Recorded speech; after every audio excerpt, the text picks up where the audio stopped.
Welcome to the podcast. I'm Paul. And I'm Mark. It's been a little while. Yeah. How long's it been anyway, Paul? Yeah, about a month. I thought I was fired. No, we've been busy. Yeah. I thought he's gone and hired somebody else to do this. So. No, we've been busy. We've been fishing trips and stuff around the house. Today's Father's Day. Yeah. Happy Father's Day, everyone. Yeah, happy Father's Day. So I'm actually going to get this up tonight. I'm going to be diligent and get this done. Like, we got all kinds of stuff to talk about today. Someone here got drawn for a moose permit. Yeah, that would be me. And someone didn't even apply that's in this room. So well, let's see. Let's figure that one out. And I kept reminding you. I think I even reminded you, Paul, the deadline. I think was May 15th, and you said, "Oh, I'm gonna." Yeah. And it never happened. So it's hard because, I mean, I love to deer hunt. Yeah. I've only got so much time I can take to. But you know what? To do stuff. You can always make that call if you get drawn and say, you know what, you can defer it even for I think, I don't know if that's an acceptable excuse or not, but you can defer it. So I actually went to the event up in Fort Kent. Yeah. That was yesterday. Yeah, and like all things in Fort Kent, it was well attended and well put on. So was that the first one you've been to? That is the first one I've been to because they go around the state. So I think next year they said it's in Farmington. Okay. So, and usually, Paul, you know that we live at the end of the world, so it's usually a long drive to go to it. So I was at the camp. It's only a 20-minute ride to get there from camp. So I went to it. So the funny thing about that is Mom is out on the West Coast right now. Right. My sister, actually, we got to say congratulations to my sister. She just finished residency. Yep. So she finished that up. She's moving back to the East Coast. They bought a house in Massachusetts area. Yeah, Boxford, Mass. Yes, so they're coming back this way. But anyway, she's out on the West Coast. You're at the moose lottery. They call your name, and you have no idea that they called your name. I was, when I first got there, Paul, I was listening real intently. I was by myself, and then I ran into 3 or 4 people that I know up there, and we started talking. And after a while, my phone rings, and it's Narda, and she's in Spokane, Washington. She let me know that I was drawn for a moose permit. I'm literally 100 feet from the person announcing the names. And I found out from somebody in Spokane, Washington. Yeah.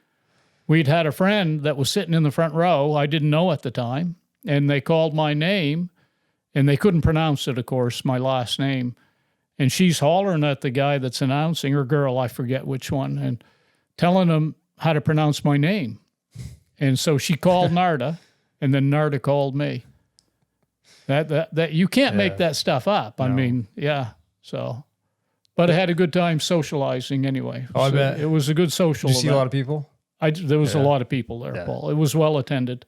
That's good. Yeah. That's good. So what is it, like 4,105 permits or something like that? Yeah. Just over 4,000 permits, and I think they had 72,000 applicants. Yeah. So wow. I was surprised. I didn't expect to get drawn. I just thought it would be good to say that I'd actually gone to one of the events, and it was a good opportunity that I may not get again real soon. So that's like the third time you've been? Second time you've been drawn? Yeah, I was drawn in 2012, and so this is only my second time in all the years that they had it. And the first time took almost 30 years. Yeah, you were in from the get-go. Yeah, I was in from the very get-go. Basically, when you got drawn, it was almost a slam dunk. Yeah. You'd had... Yeah.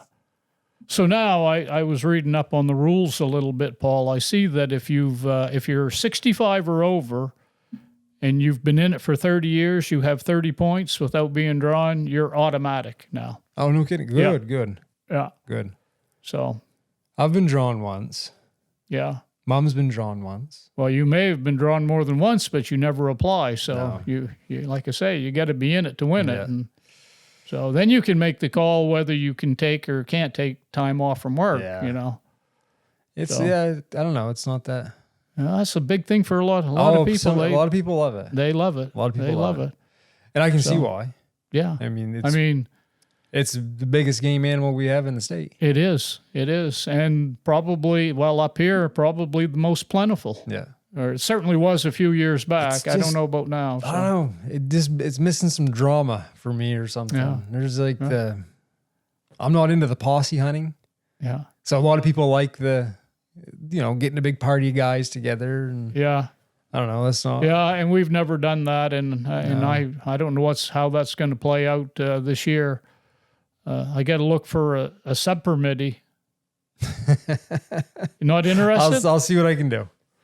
Seriously, I'll let you shoot. No. You want to be sub-permittee? I'll be cameraman. Well, so is it going to be a trophy hunt or no? Come on. No, nothing less than 60 inches. No, and 1,000 pounds. No, what I will probably be happy. It's a different hunt now, Paul. It's not nearly what it was. Especially you get Zone 3.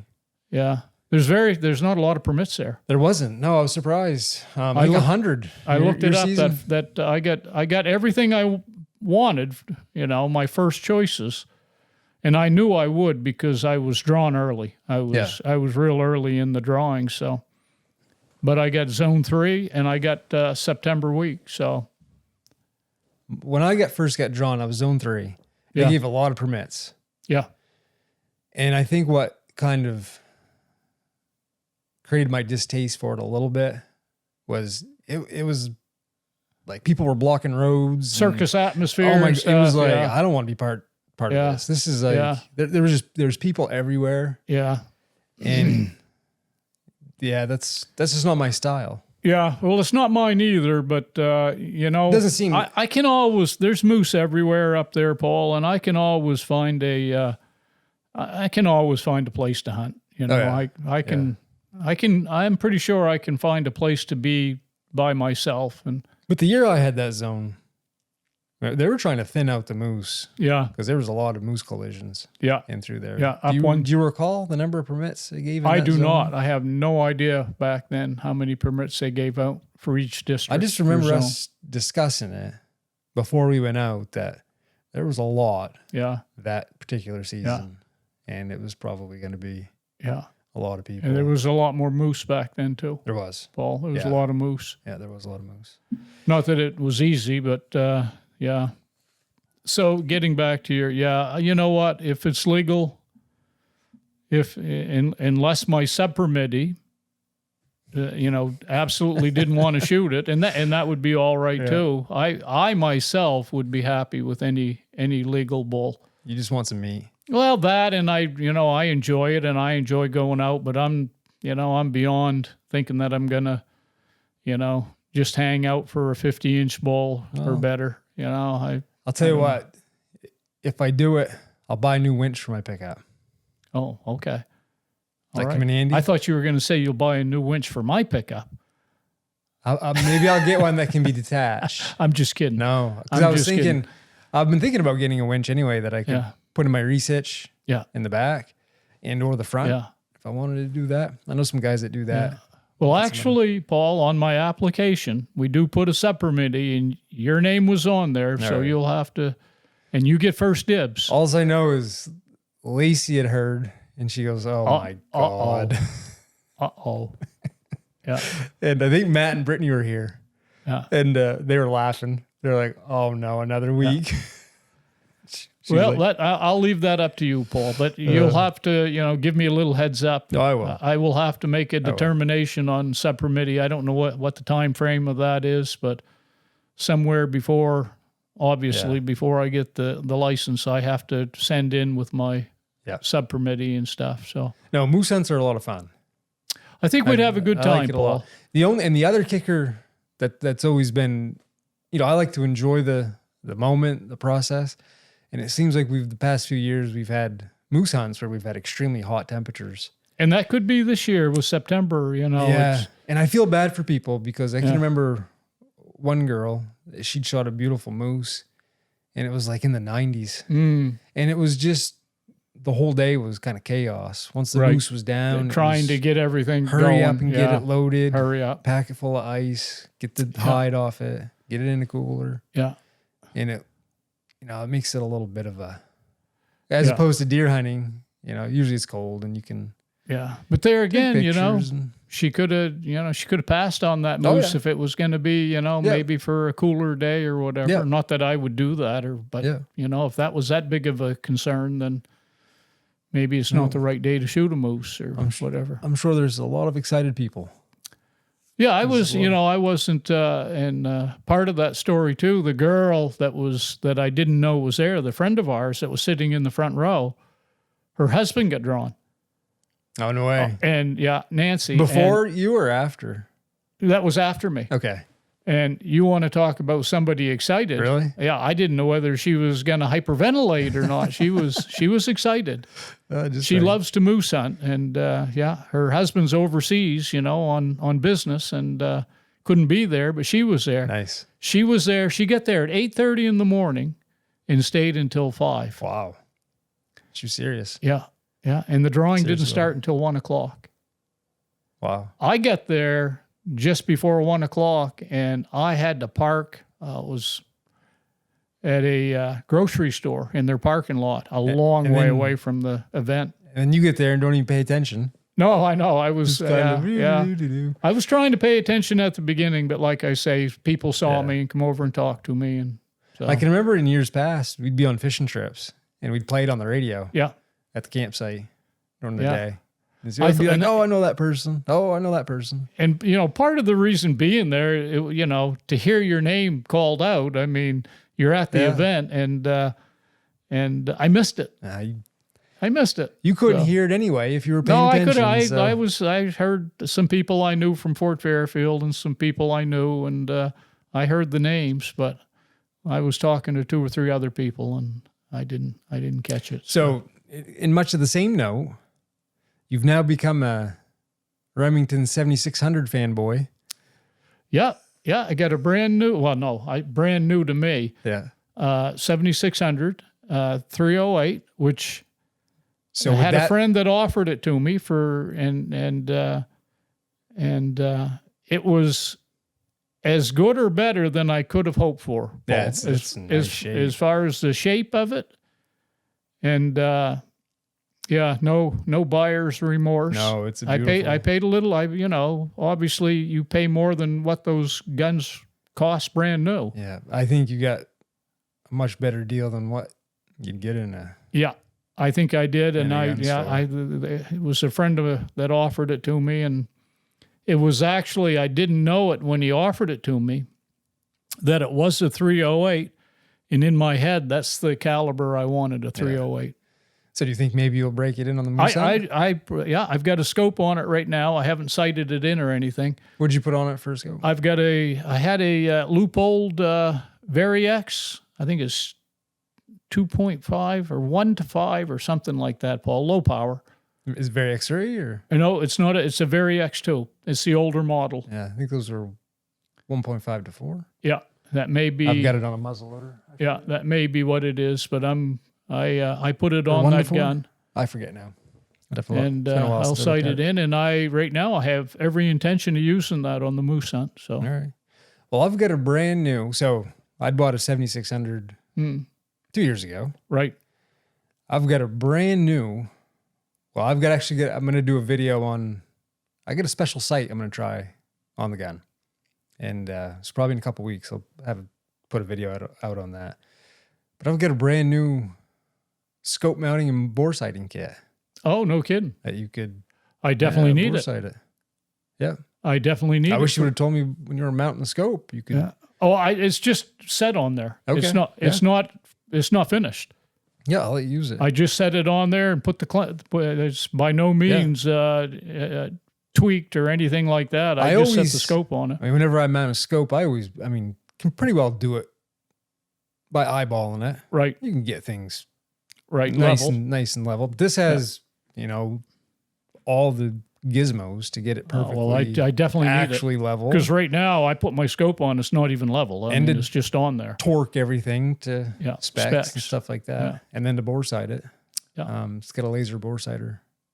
Yeah. And I haven't even opened it and looked at it. So, all right. So, in other news, get a moose permit. That's great. We just get back from a fishing trip. Yep. That was fun. Yeah, had a great time. Saw a ton of wildlife. We did. Ton of wildlife. Yeah. A lot of deer sign. Yeah, Holy didn't see any smokes. birds though, Paul. We didn't see any partridge. No. And speaking of, on my way here, Paul, there was a doe and a newborn fawn right by McBurney Farm. No kidding. Yeah.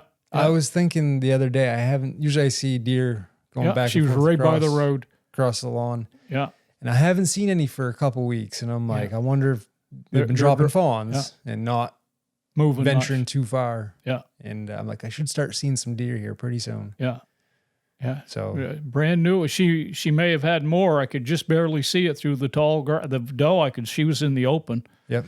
Behind her, I could just barely see the fawn there. Well, I mean, I could see it well, but there could have been more with her. They were in the tall grass, the fawn. So our fishing trip, there wasn't a place that we fished or went to that I didn't see a deer track. Yeah. And we were fishing one stream. There was a beautiful buck track. Yeah. Right in the gravel. Yeah. Right beside where we were catching fish. And I just kept thinking, man, I don't have to look hard for deer sign. It should bode well. And speaking of that, I saw that deer and I saw another deer coming down this morning. So I mean, there's 3 deer right there, which is, like I say, it's common now to see a few deer when you travel. So, and we saw more moose than usual too. Saw a moose yesterday. Consistently, fishing, we consistently saw moose, saw lynx. Yeah. We had a moose in the pond there swimming across the pond at one point. Yeah. Oddly enough, the black flies weren't. No, the flies weren't bad this year for whatever reason. My neck and face. Usually you're all chewed up, and I didn't see a mark on you, Paul. I don't really use bug dope, and I I didn't really need any. No, it was the mosquitoes were bad at a few points. Yeah, but it was weird. That was different. So yesterday we're talking about wildlife coming out of the camp driveway. On my way to the moose drawing, there was a woodcock right in the driveway, Paul. Oh, no kidding. Pulled right up beside it, looked right down on top of it. Yeah. And in true woodcock form, it took off and flew, went about 20 feet.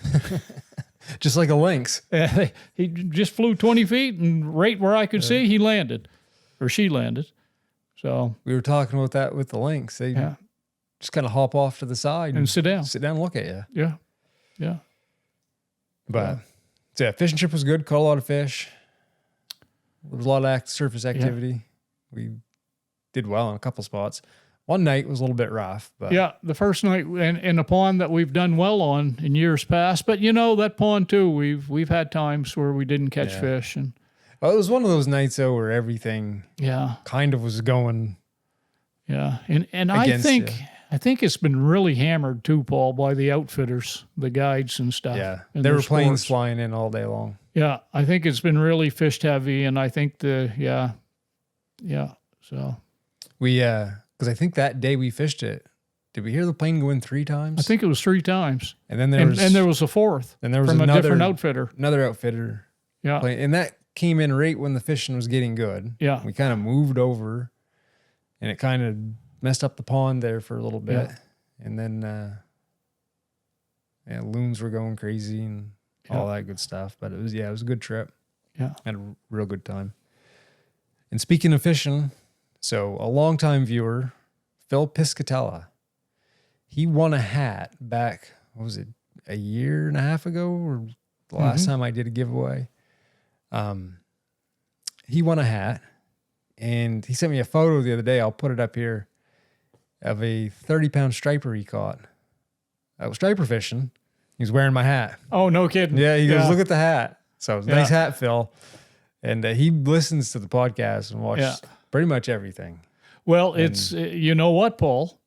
When the guy I was talking to at the moose drawing, when I missed my name being called, was talking about, he said, I just listened to one of your podcasts. Oh, no kidding. Yeah. Paul Lozier up in Soldier Pond, Wallergrass. One of the 12 or 13 people. One of the 17, as Big D and Bubba would say. Big D and Bubba say. He's one of the 17. So he was telling me that. He says, hey, I just listened to one of your podcasts. Good. And so we got talking. I've known Paul for a few years. Hadn't seen him in a few years too. So I like when people send me photos. So send some photos and I'll plaster them on this, and 10 or 11 people might see them. Yeah. I watch another guy, his YouTube channel, and I see him ice fishing quite a bit this past winter wearing your hat. Joe. Oh, yeah, Joe. Yeah. Our friend Joe. Yeah. Yeah, I like Joe. So, yeah, Joe's a good guy for sure. Good guy. His channel's been kind of quiet. Yeah. But he said he kind of gets... Yeah, he mentioned that. He says he's not going to try to create content. He let it... if it happens, it happens, and he's not going to force it. I haven't done... Summer's a weird time for me. I haven't spent a lot of time at the computer because it's been nice out. Right, who wants to sit inside? So I've got a bunch of footage from our fishing trip, which I'll have one up this Wednesday. Yeah. But I've taken my jolly good time editing, because I don't want to sit at a computer when it's 75, 80 degrees out. No, and you get a lot of work to do, and you got to make hay when the sun's shining, Paul, and so I'm going to enjoy it. And yeah. I get up early, do some editing at 4 or 5 in the morning, and then kids are up, and we go play around, do stuff like that. So this Wednesday I'll have one of those videos up, get that out there. But also on a fishing note, a guy from Belfast, Maine, Sean Jacobs, sent me a pile of lures, which we're doing a giveaway with, which I think we're going to draw that this week. So that'll be up this week. And we caught some fish on them. Very good lures, very nice lures. Look fishy.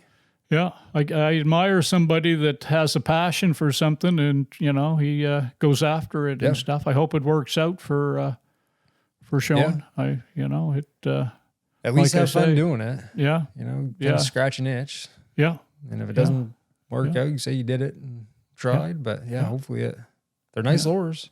They are. And I'm not much of a lure fisherman, and caught fish on them. So if I can catch fish on them, anybody. Yeah, somebody that knows what they're doing can really catch fish, huh, Paul? Yeah, I'm the same way. I haven't fished much with lures, So, anything else you want to add? No, I can't think of too much, Paul. Kind of short and sweet, but wanted to. Yeah, we had a topic that we were going to discuss, but I think we'll push it off till next time. Yeah, because we want to talk about the moose lottery and how that kind of shook out, and kind of some stuff that's going on here. Yeah, well, I'm a weather guy, and I almost always talk about the weather on the podcast up here in northern Maine, and it's been a different spring from last year, Paul. Oh my word, night and day. Been warm and dry and dry. Yeah, yep. Been very dry, and in fact, I think they're 3 days this week, Paul, in the 90s. One day is 94. I don't know if you saw the weather or not. So that hopefully will pan out well for the partridge hunting, partridge hunting. Yeah. So far, so good. Yeah. Yeah, but the water is low in the lake and dropping fast. Yeah. It's the places we fished last week, we're low. Same way. For the 1st of June. Yeah. They were very low, Paul. And warm. And they were warming up quick. Yeah, the ponds were warm. And there was one pond I was kind of concerned about. Yeah. Because that water was down a little bit.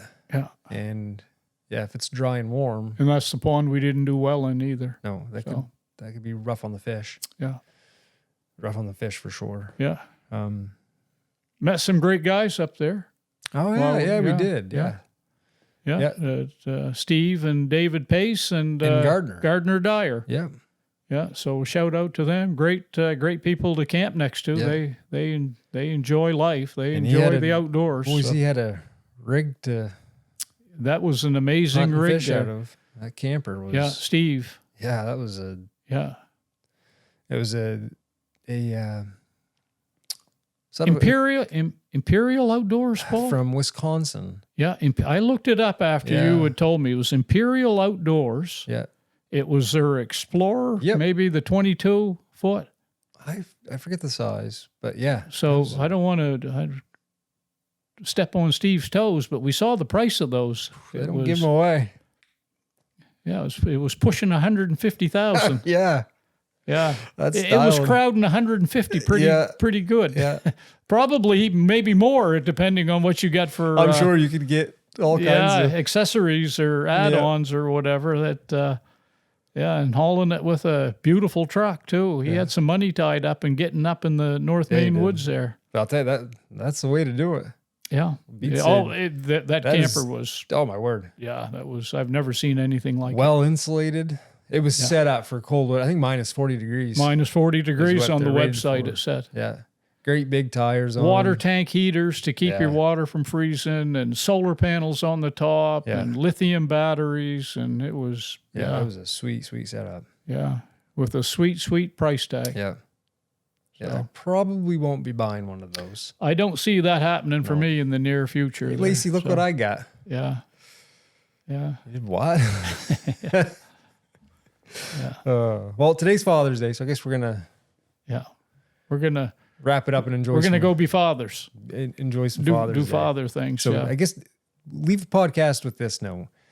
You know, we, as fathers, we've got a pretty big impact on our kids. Oh, yes. And raising our kids with, hopefully right. And when I say right, you know, good morals and values. Yeah. Bring them up in the outdoors, Paul. Get them outside. And the reason I bring that up is because I read the news every morning, just kind of go through it. And I see a news article this morning. Of course, there's a lot of garbage in the news. I see a news article this morning where Google, aka YouTube, is changing some of their policies with firearm-related content and restricting it to minors.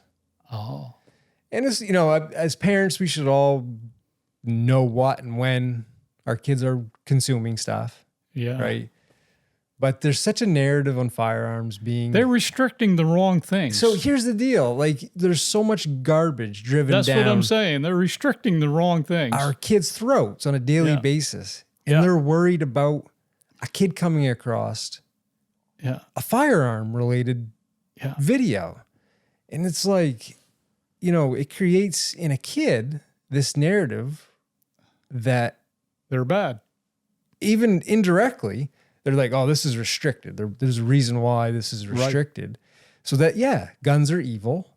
Yeah. And that spills over into adulthood. So, you know, a kid gets this idea that firearms are inherently evil. And then they develop a philosophy on firearms that's related to how they were influenced as a kid, as an adult.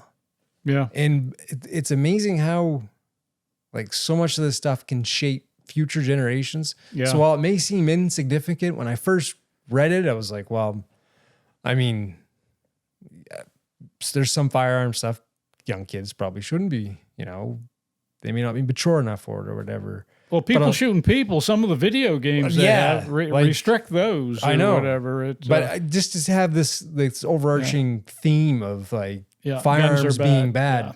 Yeah. And you start thinking about it and it's like, you know, it's all this little stuff that adds up to big things down the road. And at some point in time, these people are going to be running the country. Yeah, they've got a good foothold right now, Paul. And you know, I think back when I was young and I would walk down the street with a shotgun to hunt a woodlot at the end of the street, and people would think nothing of it. They'd ask you, you know, how's the hunting? Did you see anything? Or now, if you walk down that same street with a gun, they're probably calling the police. You know, and I'm not going to name specifics. People will be able to figure this out because I don't want to say the specifics because probably something in the tech world would use AI or something to label this as.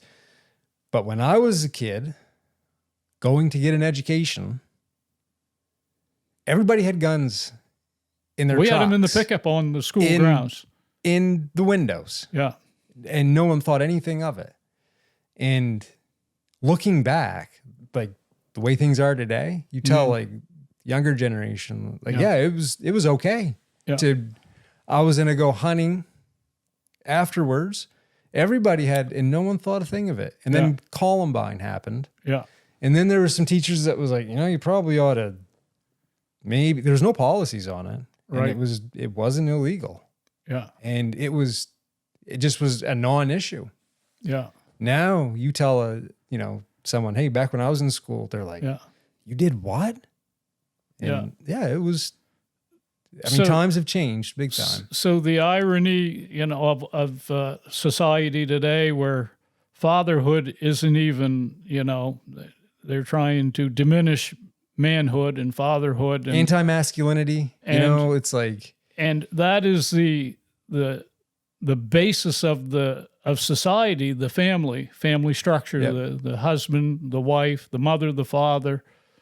And you only have to look at the incarceration numbers and see how many people that are incarcerated in prison and see how many didn't have a father in the house. Oh, yeah. It is amazing the parallel to that.